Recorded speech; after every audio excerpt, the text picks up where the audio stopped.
Allegiance. Pledge allegiance to the flag of the United States of America and to the republic for which it stands, one nation, under God, indivisible, with liberty and justice for all.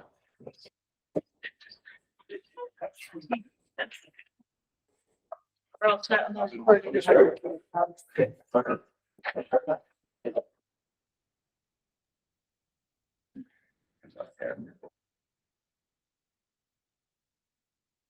All right, we have a couple members who are not available this evening, but we still have plenty of people for quorum. Do we have any added agenda items this evening?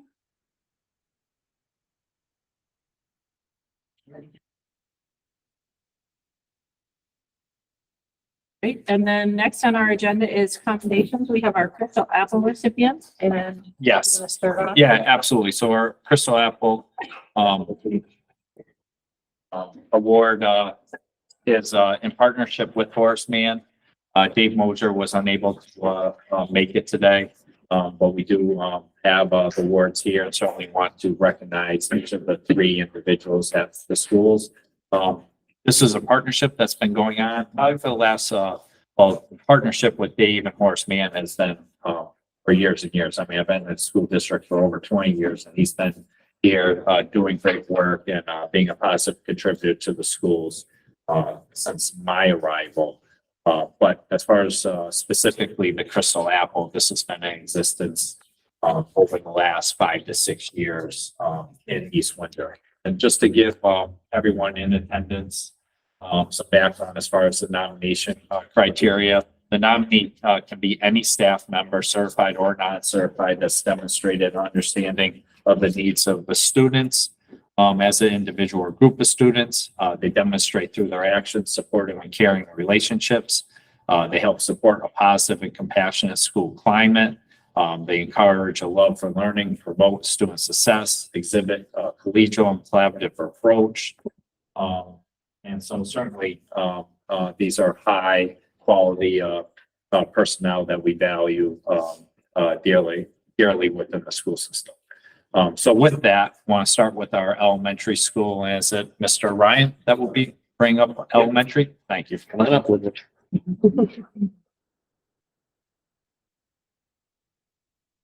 I would like to introduce Linda Parsons to everyone.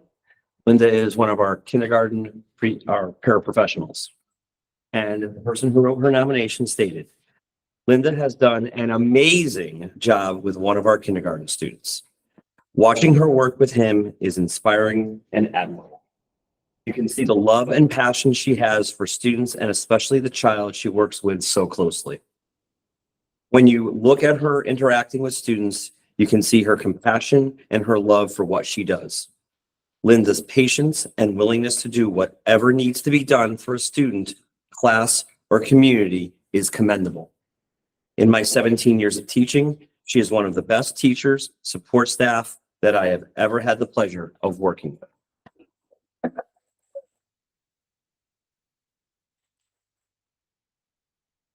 It is one second. So just be careful, not one piece. So congratulations. Thank you. Thank you. Thank you.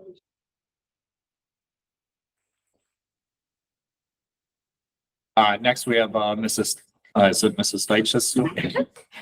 Or middle school. I know. I asked, I'm like, where is he? You're right in front of me. He got confused because of our hair. We look like. And that's exactly it. You know. Yeah, he keeps screaming. Come on up, Mr. Hall.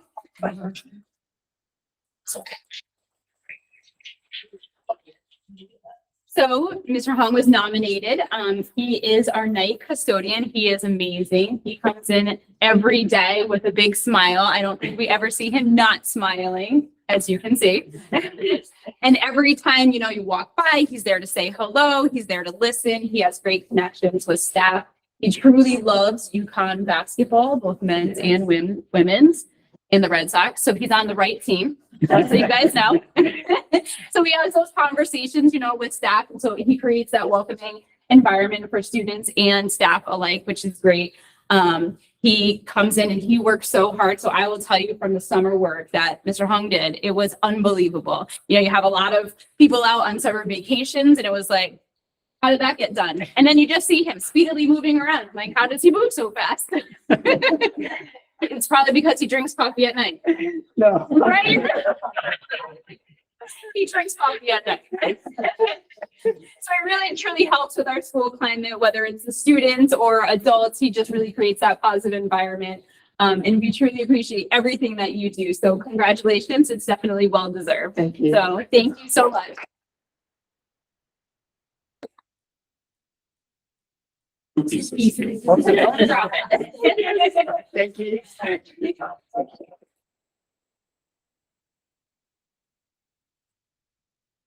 And next we have Mrs. Kaminsky from high school. I would like to introduce Miss Sharon Whalen. Come on.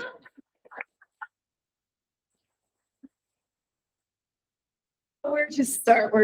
It's not saying. No, I won't say that. I won't tell you when you took the reopening middle school by accident. That's not going to be said. That's not, I returned it. Mrs. Whalen was nominated by Mrs. Reed. Mrs. Reed wrote that Sharon did a wonderful job planning and executing our Think About Your Future week. Her dedication and hard work to make the week a success for our school community did not go unnoticed. Throughout the week and continuously, Sharon goes above and beyond to provide a passionate school climate, challenge students to reach high standards and expectations, and promote student success both academically and socially. So a bunch of us added to this, so we're not done with you yet. So for those of you who may not know, Think About Your Future Week has occurred for the last 4 years. She has organized so many activities, ranging from advisory lessons to college field trips to organizing, coordinating, orchestrating really our guest speakers. And she has everyone from lawyers to doctors to marine biologists to cosmetologists to law enforcement, you name it, she's found them. And a lot of our alumni come back because they have connections with Mrs. Whalen as well. The many other things Sharon does as our guidance counselor, she of course helps students with their academic planning, but she always is a support for them. She's our safe school climate advisor. So with those students, she helps plan the activities for the school like pep rally and different, they've been working on a new slogan for our school. She helps coordinate, and this is why I love this woman, PSAT, SAT tests with me, which is a huge endeavor, as well as the AP exams. She's part of our ILT, so she's part of our school-wide choices. She's a strong voice and we appreciate her. She's also part of our Pathways Committee and Advisory Board. So she's right there with me planning all the pathway programming, and she helps organize the 7th and 8th grade visits to the high school.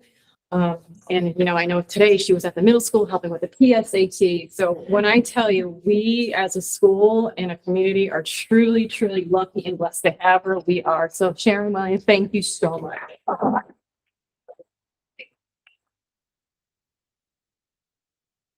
I got that. We could give all our award winners one more round of applause.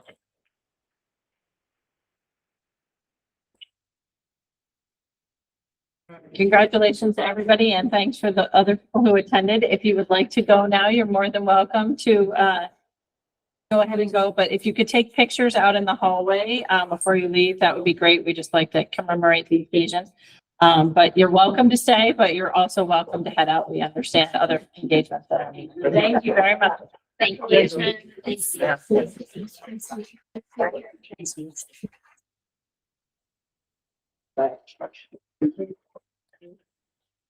All right, next on the agenda, we have our minutes from April 10th. I have a motion. It's a motion to approve the April 7th, 2024 regular meeting minutes. Okay. The only thing I actually noticed on page 2, the very last line about the advisory committee, I think it's supposed to be which meets 4 times a year rather than means. It's just a basic typo, but I just wanted to put that out there. But everything else looked great to me in terms of minutes. We do have a motion and a second. Were there any other discussion? All right, all in favor of approving the regular meeting minutes from April 10th? Aye. Any opposed? Sorry, Kate, who was the second? Fran was the second. Do we have any public participation this evening? I think most of our public has. Great. And now we have our student representative report.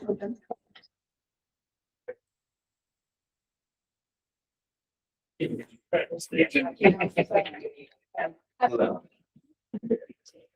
At Broadbrook School, students in grades 3 and 4 are taking the Smarter Balanced Assessment. They've been working hard and trying their best. Over vacation, all students participated in spring break bingo to extend their learning, with prizes awarded to individuals and classes with the greatest participation. In coordination with the PTO, we are celebrating Bus Driver Appreciation on April 24th. At the middle school, students are participating in the Smarter Balanced Assessment. They've shown dedication and effort, giving their all. Throughout the testing period, students accumulate tickets by arriving prepared and diligently working during the test and gearing up for the following day. These tickets can be exchanged for various rewards, including the opportunity to pie Mr. Field, get to teach a class, receive a yearbook, and numerous other exciting prizes. This week, the East Windsor Middle School softball team is scheduled to play against Stafford, Holland, and Windsor Locks. Meanwhile, the East Windsor Middle School track and field team has a meet against Rockville.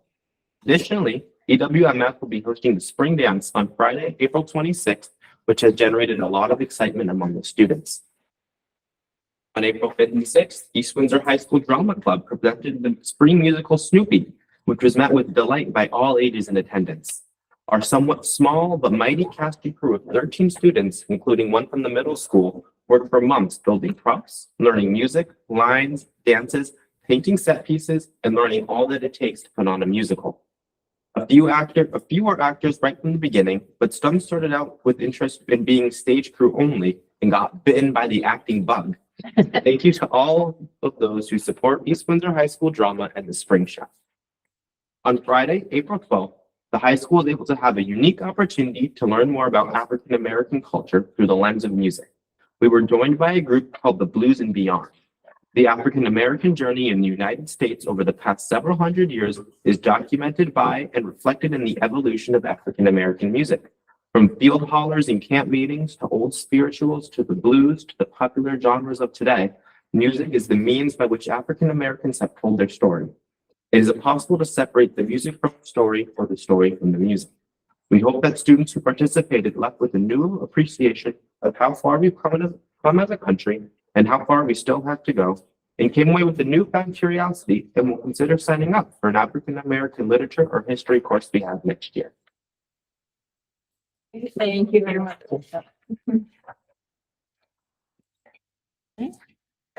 We do have our list of upcoming meetings and events, as we've been doing in our agenda.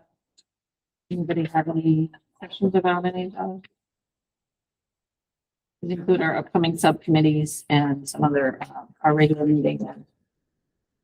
Of note, the budget referendum on May 14th, which we would encourage people to go vote.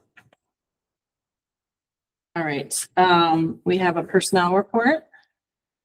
And Tatiana's here as well, in case there's any questions. I just have one question. So the new positions, I'm assuming that the new positions are filling positions that, have been vacated, changed, whatever. Correct, there's no. Yeah, there's no new. This Correct, is. yeah, Okay. a lot of them are, I believe, correct me if I'm wrong, some, correct, on the second Second page. teacher is all summer. Yeah, and ESY is extended school year, that's through special I education. was gonna ask. So that's mandated, so Yeah. like, basically, those students are, it's deemed necessary through the special ed process that they require summer. Us, obviously, we have to staff for that. All right. Go ahead. Just a couple questions about the two teacher resignations. Are they, being told by like a long-term sub for the remainder of the year? Sorry. Those high school ones. Yes. It's, not sure what subjects they are, I guess it's render. Yeah, so in short, yes, they're being filled by subs, like long-term subs. So there's a plan put in place where it's like an assistant person. And we do have certified staff assisting with the lesson planning.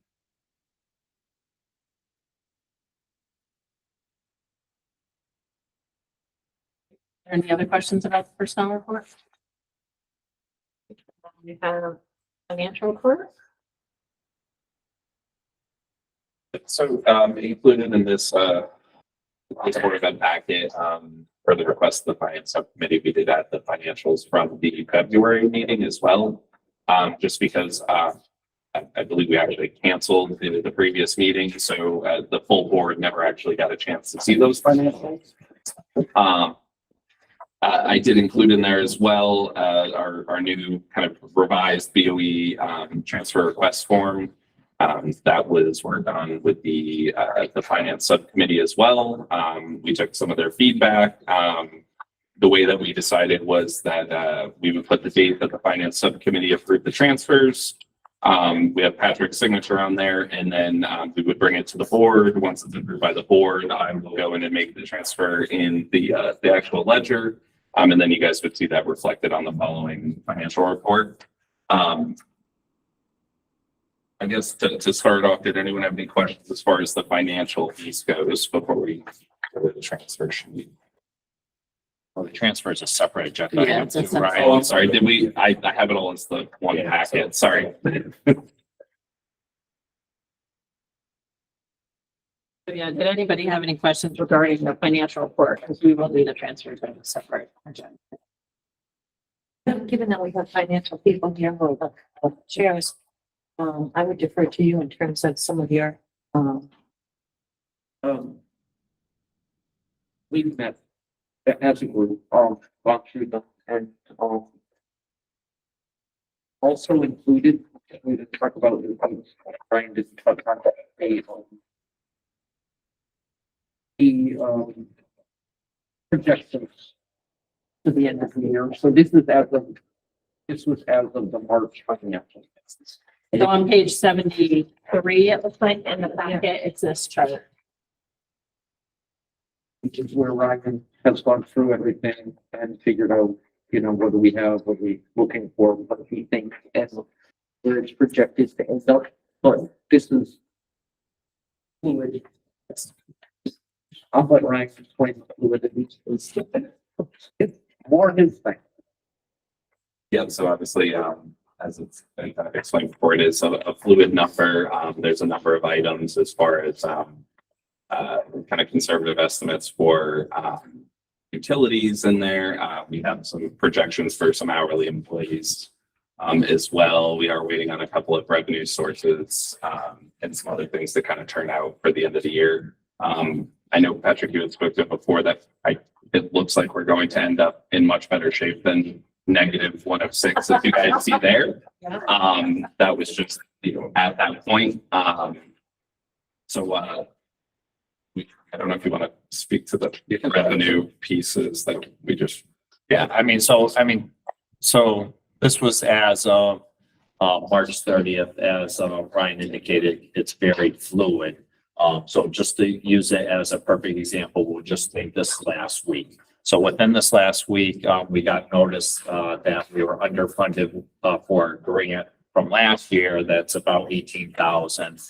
In addition, there's some incentive funding through choice in the tunes of 100,000 revenue that was unplanned. But then you take into account we have multiple changes going on in special ed that will be additional costs.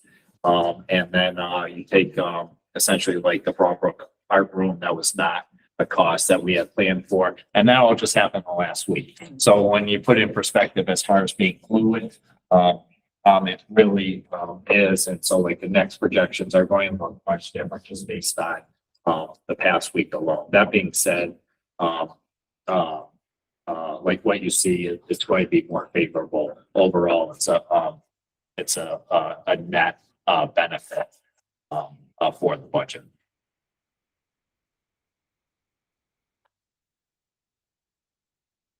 if I recall our discussion during finance committee meeting, we're waiting for a couple of large grants to come in.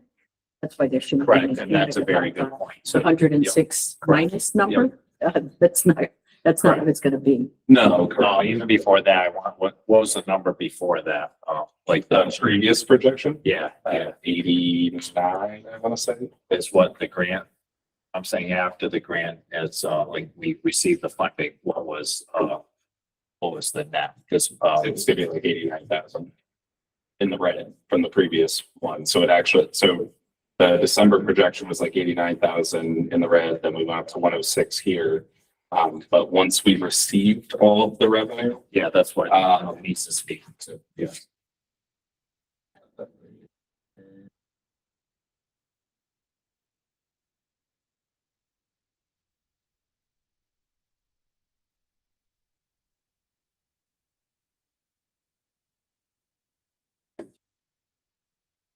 So this is, these are grants or the things that are coming in. Correct, for yeah, yes. Work that was done last year.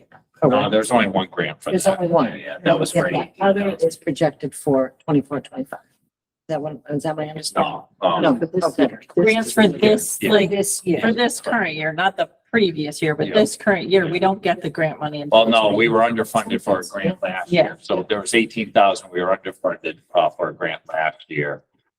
That they are, essentially, providing to us, this, fiscal year. Compared to the revenue and I had 51,000 As far as, in the red. And And then depending on how some things played out, we anticipate ending up in the black still. going in the right direction. It's going in the right direction. Again, there are some conservative estimates because I do, I don't want to Yeah. cut it real close without the historical data. And then that was as of March, correct? that was as of March. I have not redone those. So again, like we had the unanticipated revenue for choice, that's why I changed that quite a bit. So- Yes.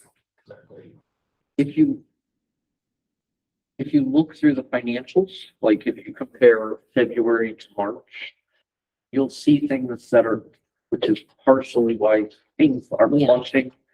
Like if you look through it, you'll see things that now we are booking choice money in where we didn't have it before. Yeah. So now Ryan is able to put that money in and then start offsetting lines. So, and a lot of things tend to start doing that at this time of year because money starts to flow and whatnot.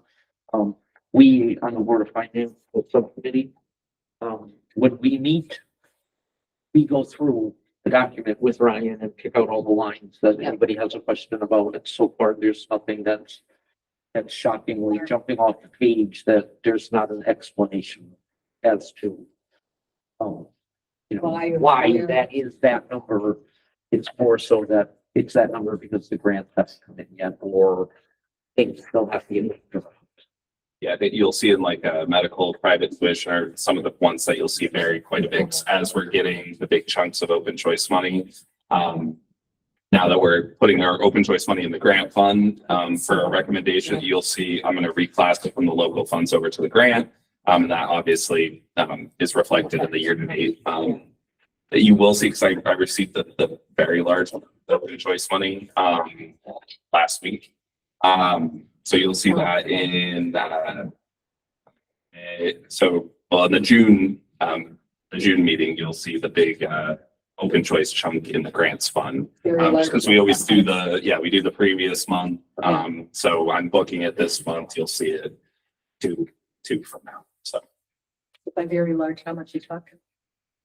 we just got a disbursement of, almost 400,000. Which is what we were projecting. I will say, to Patrick's credit, where he was very instrumental in our projections for our choice money, and he was very accurate in it. So we're on pace for that. And we don't anticipate any like surprised invoices coming to us. Knock on wood. Okay, all right. I mean, I've said the art book is. Just, Yeah, but that's, we know what, you know what's out there and what you're paying. Right. Okay.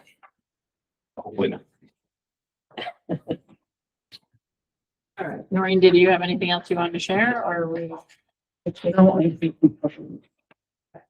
So the transfer sheet is actually under new business for a vote, because as discussed, this has kind of been workshopped in the, finance subcommittee, but these are actual transfers that we need to approve as a board. So Ryan, if you want to speak to that in terms of the two transfers. One coming from the long-term subline. Yep, so we have the two transfers that were presented to the finance subcommittee. The The one is in the amount of $90,000 from the long-term sub line to the medical line. And that, do we want to go like one at a time, kind of like the town does, or defer to? Or, yeah. Do you want a vote on each one of them, like 7 and 8 separate motions, or do you want to do them together? We do them separately, Okay. just so they're Clear. clear. Yep, and just for some background, that one, obviously we've been fortunate that we haven't had to hit the long-term subline as much as we originally anticipated. So that is to kind of bring that medical number down a little bit. So is there any questions as far as that transfer goes? I just have, as far as the medical line goes, part of that is because of the influx of new staff that came on who took a higher Yep. rate of coverage. So we've talked about that before, how they took the Medical family has to get coverage. adjusted to accommodate for that, because we did not know that, but, so that's where the medical, the need to move money into medical is coming. So it's health insurance coverage for. Okay. And is that the total amount of long-term subs in that line, or you're leaving money in there? No, It's money there. Yep, there's in there. I do have that anticipated for the end of the year. All right, so if we could have a motion on transfer. Transfer number 7. Make a motion that we approve transfer number 7 for $90,000 going from long-term subs line. I won't do the whole number, to the medical insurance, correct? It is. So it's medical, dental, vision. It's all in that one medical line now. All right, so Denise made the motion. Do I have a second? I'll second that. A second. Any further discussion? All in favor? Aye. Any opposed? All right, motion passes. All right, and then for transfer number 8, do you want to speak to that? Again, it's to the same medical insurance line. It's just from a different. Exactly. It's essentially for the same reasoning. We felt comfortable in doing that transfer just due to the vacancies and our end of year projections. I'll make a motion to approve transfer number 8 from the special ed department line item SE social workers to the medical line item. Second. All right, so Courtney made the motion and Fran seconded. Any further discussion? All in favor? Aye. Any opposed? All right, motion passes. Thank you very much, everyone. And we can have that date of approval by the Board of Education to move this along. And I do appreciate the work that the subcommittee has kind of put into setting up this process. And I know there was some discussion about kind of how to set this up and to make it clear and have that it had gone through the subcommittee and come to the Board of Ed. So I do appreciate the time and detail, attention to detail that was taken. And I second that. I do appreciate everyone's input on it. So it was nice to go through the process and figure out, what worked for everyone. And it just keeps getting easier. All right, next on our agenda, we have an E-rate board resolution. This is something that we have to kind of go through every year. It just gets us a certain rate on like our internet costs. Is that correct in terms of as a I school? believe we use it to pay internet, but essentially it's reimbursement. So it's a process necessary to access essentially a revenue source that I believe we use for to cover the cost of internet. All right, and it's a specific wording, so I'm going to ask Fran to make the motion because she has the. I move to approve the resolution for schools and libraries universal services E-rate for 2024-25. This resolution authorizes filing of the Form 471 applications for funding year 2024-25 and the payment of the applicant's share upon approval of funding and receipt of services. All right, so Fran made the motion and Noreen seconded. Any further discussion or questions? All right, all in favor? Aye. Any opposed? All right, motion passes. Thank you very much. Okay, and under old business for discussion, we have an update regarding the high school track. Yes, so this was, came from, the last meeting. I do have a small update. We did get, quotes back. And, also did a little research. So just to provide just background information on tracks, I did ask Steve, just how many in the NCCC, which is the conference we play sports in, have, essentially 8-lane tracks. The school districts that got back to them, there were 6, all 6 have a 6-lane, track. And so in our discussions, and Summers was one of them. The reason I bring Summers is they just did a replacement. And so when they did a replacement, they did 6 lanes. I mean, Vincent, you run track. Do you know of any of, school districts that have 8 lanes that you run on? Only the bigger schools really have the 8-lane. I mean, we're a smaller school. We don't, the 8 lanes. We have 6 from. Yeah, we have 6. Correct. And I'll tell you, I mean, I drive in, through Long Meadow, sometimes depending on which way I'm coming into our work, which puts a lot of money in their facilities. I can't help but when I was driving by the track, take a look to see how many lanes. They were 6 lanes. And so it really makes the most sense. Like when we're ready for that process to go through. Full replacement is coming just under 400,000.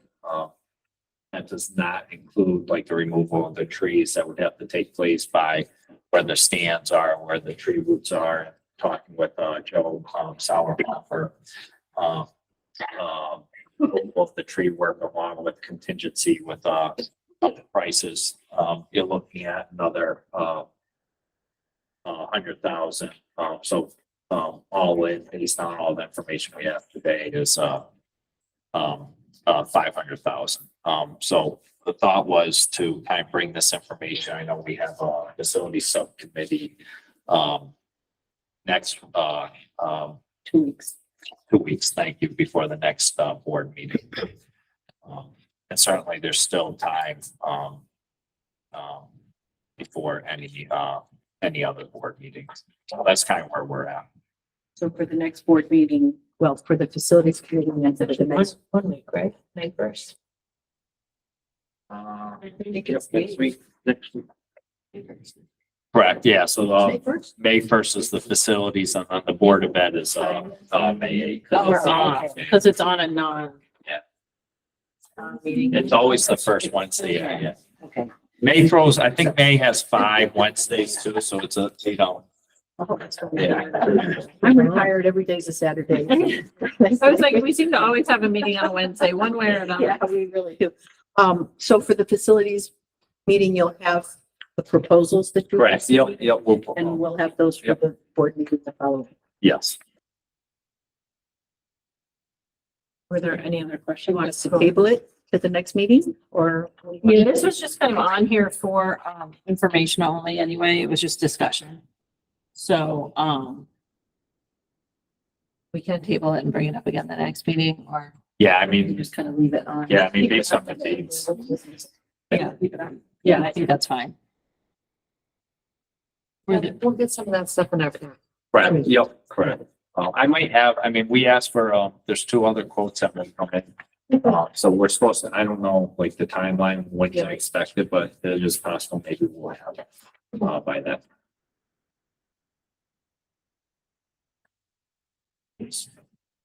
All right, next on our agenda, we have a liaison report. I don't know much. I went to the Board of Selectmen meeting. They discussed the referendum coming up. And the only other thing that's really pertinent for like the community for us was there's on May 6th, there's a groundbreaking. The community. Yes, center they do. For the community center that's going to be getting built by the Scout Hall. Name tags. I can give the tentative time. 6 o'clock. Oh, no. It was during the day. Yeah. It was 1 o'clock. 1. What day was that, Courtney? Sorry. May 6th. May 6th. My understanding is it's tentatively, 1 o'clock. Maybe it's been confirmed now, but, Yeah, he put it on Facebook. Yeah, I think I saw one PM too. Yeah. So over at Scout Hall, that would be. Right. Are there any other, days on I just have a question. We haven't heard anything from the FRCs. I know I'm supposed to be a liaison for FRC. What's? Yeah, going I'll on? check with them, but we say, no, we only meet like 2 or 3 times a year, quarterly. We don't meet monthly. So I can check with, or we can reach out to Kate and just check. When the next one is. I know you've said that before, Betsy. I just don't think. They don't let you know. They don't have 4 meetings. I think they basically give you like 2 weeks notice, but it's not like these are the 3 meeting dates for the year. Yeah, she just kind of emails me a couple weeks before and says, you know. we're So gonna like be- I sit on the town pension committee, and like I have those 4, they only meet 4 times a year. I know what those 4 dates are Right. all year. It's not the same. I believe they like, it's around this time and, we're going to notice it, what day is people available and, Yeah. She's usually really good about emailing and just saying, what day works for people and stuff. Yeah. I just haven't heard from her. Okay. We can kind of, We can check that. All right, any other liaison or big committees? All right, second public participation, the public participation. Anything less, chance of happening? All right, and then miscellaneous, I think we actually do have. Under miscellaneous. Did you want to just mention the art room in terms of? I mean, I can, I can give an update on, the art room. I mean, basically it was in the corner section of, the classroom. It happened on Friday, early afternoon, or I shouldn't say it happened. It was noticed at that time. As far as the custodians doing a final sweep, as far as the actual timing, clear. Kyle, McDonald, to his credit, responded very promptly as far as getting someone in to take a look at it immediately, ensuring that essentially that the building was safe. They did deem it safe. Very well aware of some of the Facebook posts that were out there. We did get a few parent calls as well referencing the Facebook posts. But as part of our safety procedures, they did test the air. The air was deemed, air quality was deemed safe. And to the credit, they did that Friday. So we became aware of it. They came in, they did everything. They sealed it off as just being like cautious and erring on absolutely side of safety. Tested the air. We had the results back over the weekend. So it was deemed safe. We knew going in the weekend, they indicated as far as extremely unlikely that the room wasn't going to be safe. So they knew going in upon arrival based on their experience, they didn't really have any concerns. But, obviously doing all testing possible, including air quality, they did that. And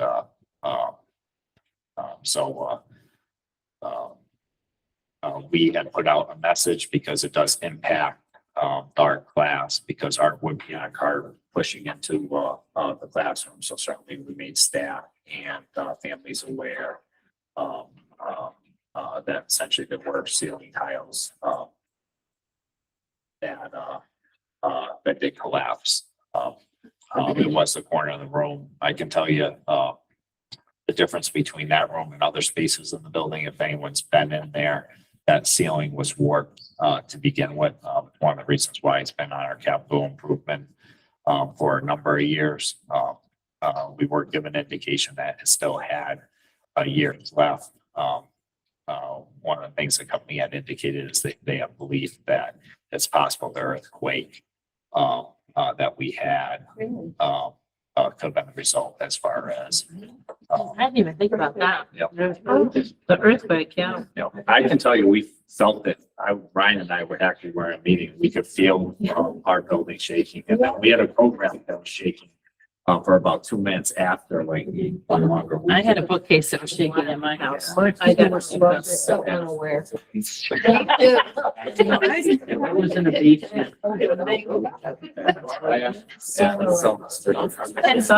Yeah, I mean, so I can tell you Kyle's been outstanding as far as coordinating. It looks like Ryan, correct me if I'm wrong, but it looks like all the work's going to be done as far as removing the entire ceiling and over this weekend.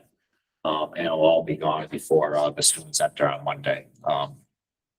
Do they have to, treat it as hazmat? Do you know the answer? I know there's certain protocols. I know they had to be in contact with the state. So I know there's certain protocols they have to follow. They have to do a disinfectant. So there's a number of protocols they have to follow. But all that's been cleared.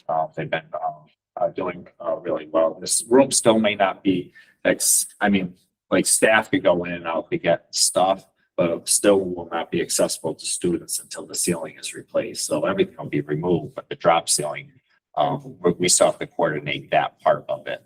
So we have reached out to a company to get a quote, and that's done work recently, but that's the second part of it. We're just gonna drop ceiling. There's no way to go back up over the structure that's there. I don't know that. And Like a sheet road. possibly, I don't know, like that's like, we basically, they just have been called. The first priority was removal. So we just reached out on one day, and I think just got a response as far as getting that scheduled to take a look at. Isn't that ceiling like a weird ceiling? Doesn't it? Yeah, it does. It's got, It's at an angle. it goes up and then it Goes back. and it curves. doesn't it? Yeah, I think that was part of the warping though, so I don't think that was. Oh, the curve. just Oh, the that was earthquake. warping, not curving. I thought it actually. Is there any damage to any other equipment in the room at all? No, like, No, just corner. right, yep. So I did, if the ceiling is cleaned up and it's fully removed, disinfected and what have you, how come the kids can't go back in until we get a new ceiling? I think the goal is to get that ceiling replaced as soon as possible, so, it may be possible, I don't know that for certain. I just know that the description was, that the art will be done with the art cart, which is cool. And it's a great stopgap, but it's not the same as having that whole room to be able to. Yeah, I understand, but honestly, it's not my area of expertise, I don't. Patrick, you don't know everything? I'll tell you How if much it's longer do we possible. have? Yeah. We have 6 weeks left of school or? 6 weeks and counting. 6 weeks. So Patrick, you said something about other areas that this was, so are there other areas in it that you're concerned about as far as ceiling tiles in the school? Yeah. Seriously concerned, I'm serious. No, like, so I don't, I guess so I don't believe, I don't know why I said that. Okay, all right, I'm just. Yeah, no, I mean, I'm just wondering. I would Yeah, just say the Broadbrook gym because Yeah. ceiling tiles have fallen in the Yeah. gym before when we've been in there. I mean, Courtney knows this, Fran knows this. It's an ongoing issue that we're concerned about the gym. So I'm not gonna be, yeah, I mean, I didn't mention the gym, I mean, the gym's been, I mean, obviously Yeah, no, on no, SIP you as well, just- too. But I will clarify, just from what you said on the letter too, that it was like the glue dabs that had a potential and not the actual tiles. And I think I had misunderstood that in the past, so that just in terms of clarity. How they're held up, it's not the actual tile. Yeah, there's not asbestos in the ceiling. The tiles are not made from asbestos. They're just tiny glue dabs. And that's how they, essentially secure on the ceiling. And over time, it's just a natural Yeah, thing. they dry it out. Correct. Yeah. Yep, correct.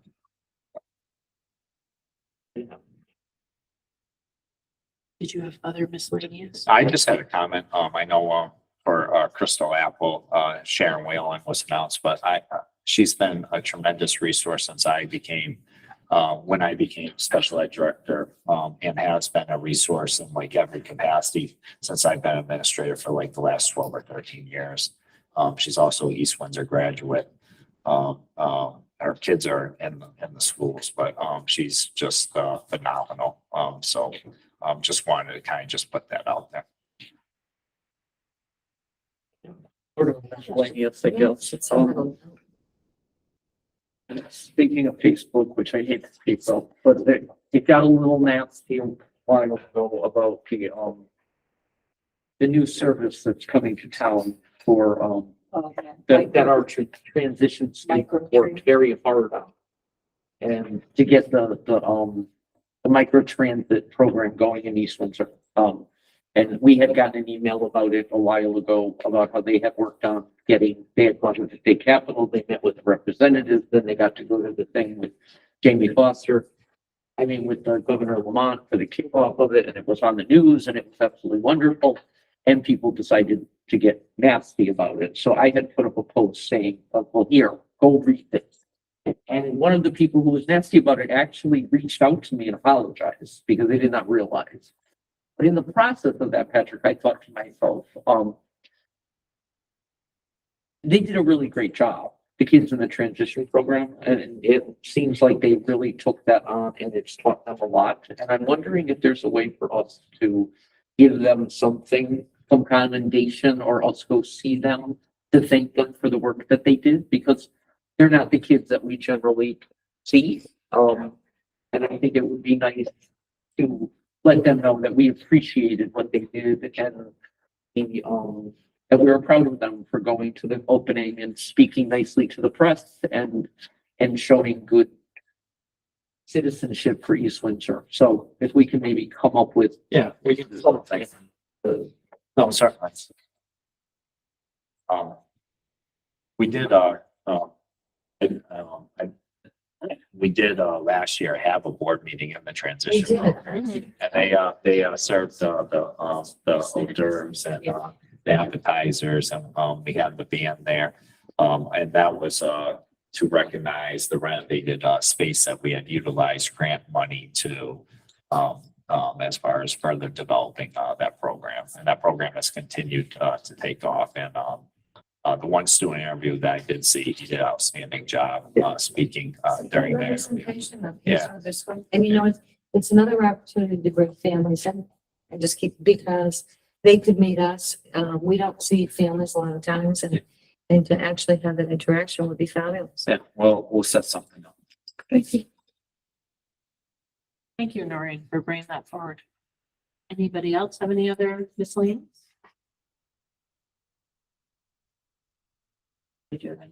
No, just. All right, we have some correspondence on the fact that we do have an enrollment report. Notice enrollment is up this year over last. This last one is what, 20? No. But if we look at like February, there's a big difference there from last year. February. Is that the choice program? I don't know, is it choice or is it just Fran's point, we're getting better at it all? It does say on this that there were 73 students enrolled in choice for 2023 October, and that there were 53 the year in October 1, 2023. So there are about a 20, that's about a 20 student difference there. We also now are noting the transition program, which we did through the last whole year. but yeah, we had started it kind of a part of it in April. It looks like. Yeah. So just as a note, like, we didn't have that for February in the last year one, but we do for this year in terms of the transition program. So that might be some of the. It does look like a choice, in the early grades is where the big difference is. Yeah. Looks like.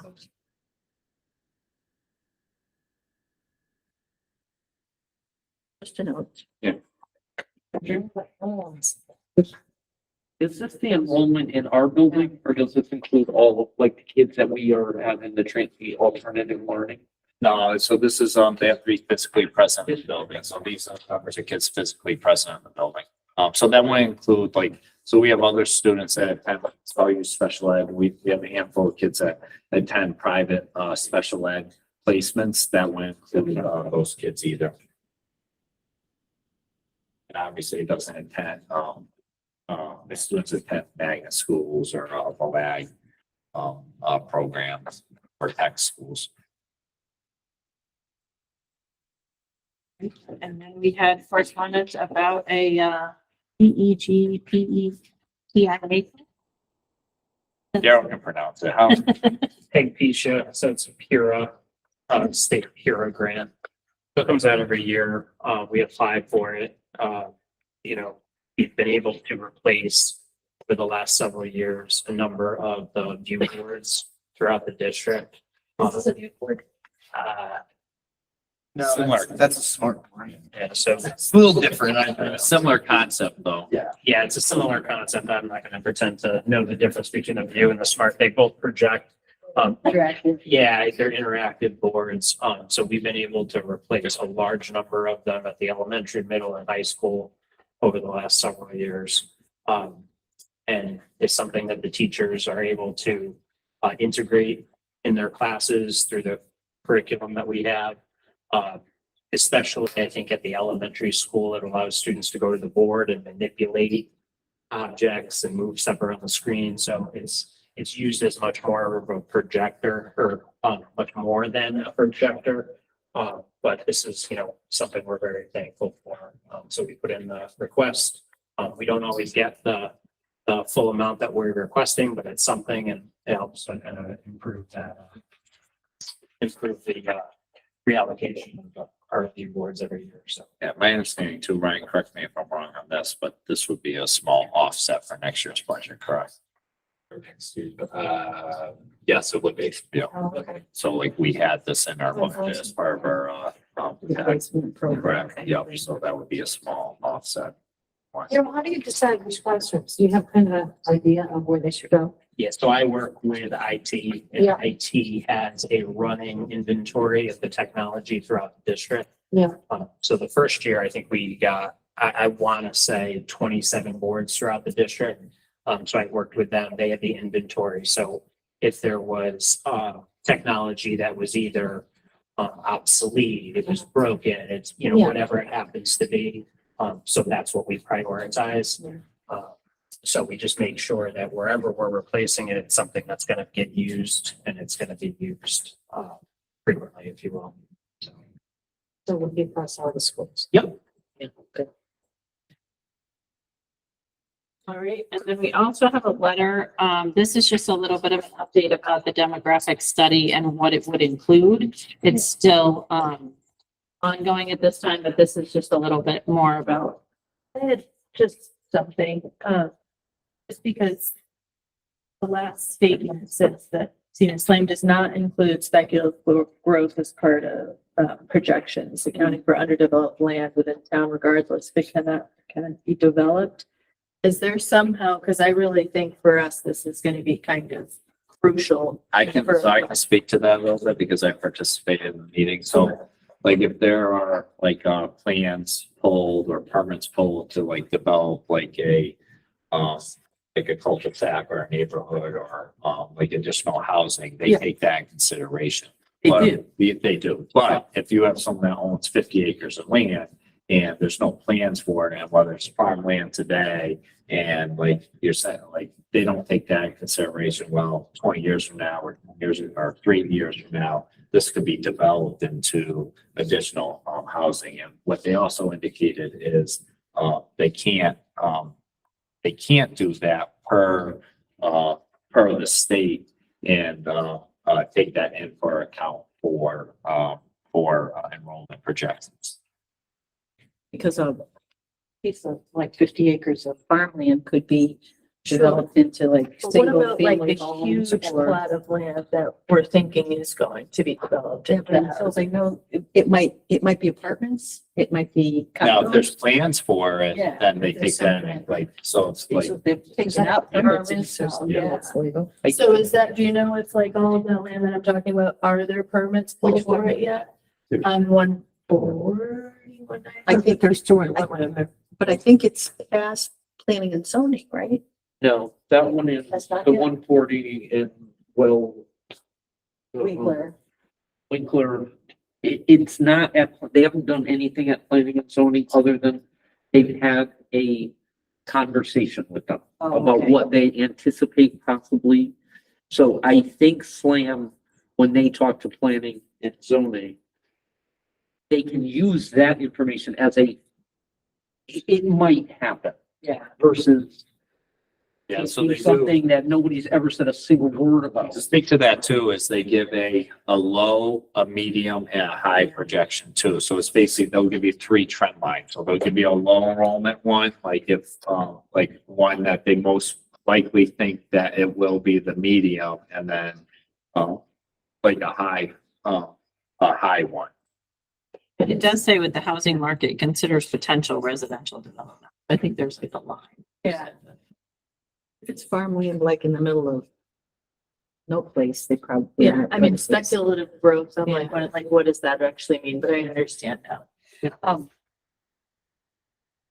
They also. I just don't want to get into a situation where we have. I mean, I feel like we're trying to kind of bring more Attract, families yeah. and attract into town. And then just as far as like possibly getting the grants for the roofing, if like we don't have the right amount of space. I'm just thinking about those types of things where we don't want to be in a situation, but. I did get an update, earlier this week too, following that.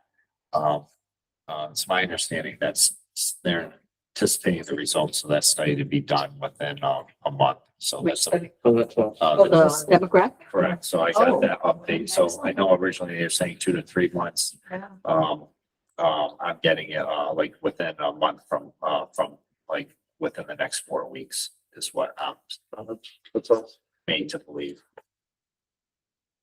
And I'm noticing it does also say SLAM recommends utilizing the medium model when it comes to determine building size. So we'll kind of have to see. like, So I did whether- ask, so one of the questions I also asked during the meeting, is like, can you use, like when it comes to like building recommendations, like, can you use the high end? And, the answer was no.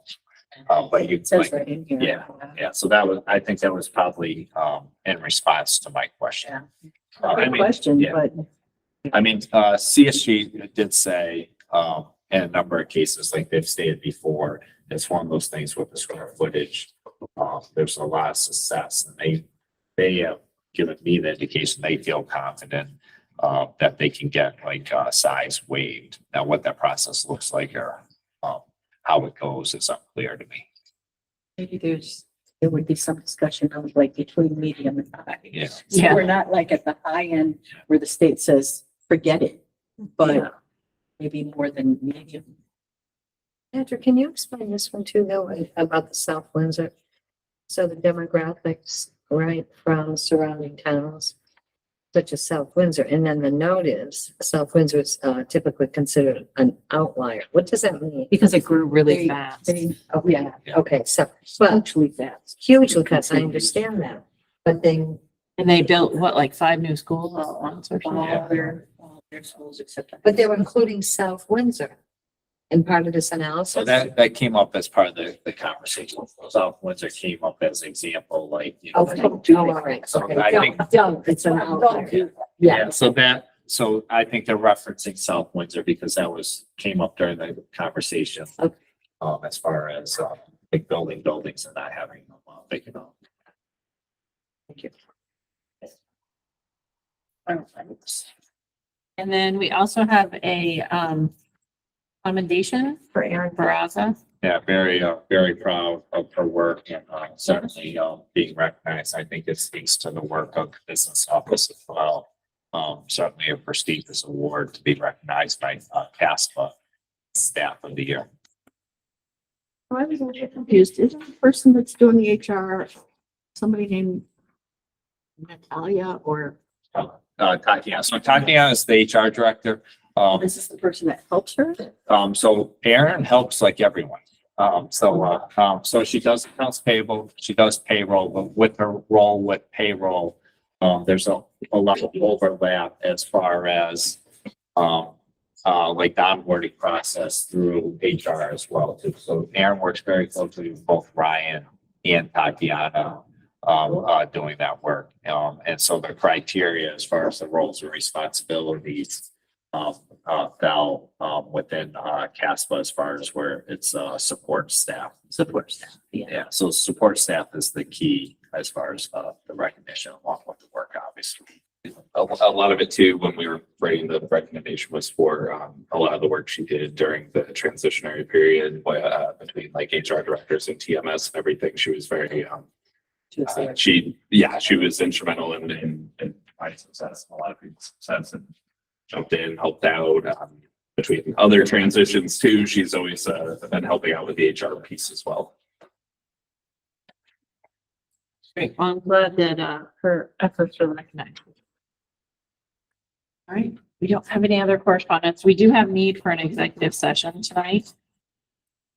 So if I could have. You like this executive session? Executive. I'll second. All right, it's 8:03 on my phone.